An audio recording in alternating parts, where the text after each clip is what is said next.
Dito na. Para ma-edit ko rin. Ito natin ito para mamaya. Kashembol. Piliin po natin maging masaya sa araw. Magsalita ka naman, ah.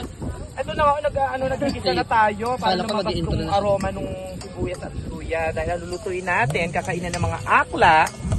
Lalong ganda ng akla. Isa ko, tingnan mo. Si ate, ate na may picture na natin. Mahirap magluto ng live talaga. Napakadami naman ng luya, grabe.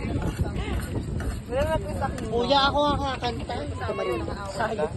Ay, bubukang muna. Adobong manok. Ganyan yung pang-vlog doon. So, ayun po mga kasyembot. Ayan ang ating kasyembot. Nagluluto siya ngayon ng... Ang mais. Kasyembot, ano na nga ang lulutuin mo? Adobong manok. Oh, perfect. Video. Ito ba manok? Go, pika-pika! Ano yan? Kakayo. Wala na tira. Laban.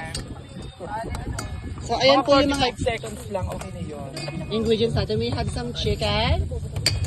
Sigarilyas. Ano pa? Lalagyan yung chicken na sigarilya. Pwede yun. Pwede Para yun. may gulay na sa hot.